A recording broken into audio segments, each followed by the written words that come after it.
সবাইকে লাইভ ধর্মপথ চ্যানেলে স্বাগত। আমরা জানব, সবই যদি মোহমায়া হয় তাহলে জীবন কেন? কখনো কি মনে হয়েছে এই জীবন, এই সংসার সবই যদি মোহমায়া হয় তাহলে বেঁচে থাকার মানে কি? বেদ, উপনিষদ, এমনকি গীতাতেও বলা হয়েছে এই জগৎ নশ্বর, পরিবর্তনশীল। তাহলে কি মৃত্যুই শ্রেষ্ঠ পথ? না, শাস্ত্র কখনোই জীবন ত্যাগ শেখায় না। শাস্ত্র শেখায় জীবনকে বুঝতে। মায়া মানে মিথ্যা নয়, মায়া মানে অস্থায়ী, যা চিরন্তন নয়, তাই মায়া। দেহ নশ্বর, কিন্তু আত্মা চিরন্তন। গীতায় বলা হয়েছে, যেমন মানুষ পুরানো বস্ত্র ত্যাগ করে নতুন বস্ত্র ধারণ করে, তেমনি আত্মা পুরানো দেহ ত্যাগ করে নতুন দেহ গ্রহণ করে। তাহলে প্রশ্ন আসে, ঈশ্বর দেহ দিলেন কেন?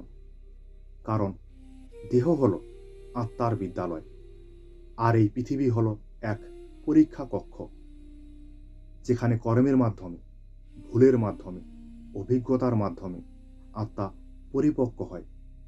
যদি আত্মা সৎচিন্তা পায়, সে ঊর্ধ্বগামী হয়।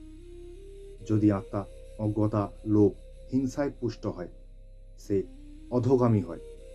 তাই জীবন ত্যাগ নয়, জীবনকে শুদ্ধ করাই ধর্ম। সংসার ছেড়ে পালানো নয়, সংসারের মধ্যেই অনাসক্ত হওয়া। যেমন পদ্মফুল জলে থাকে, কিন্তু জলে ভেজে না। এই জীবন একটি সুযোগ, একটি বিরল মানব জন্ম। এই জন্মেই আত্মাকে উন্নত করার সুযোগ আছে। মৃত্যু সমাধান নয়, মৃত্যু তো কেবল এক দরজা। কিন্তু এই দরজার ওপারে কি থাকবে তা নির্ধারণ করে এই জীবনের কর্ম।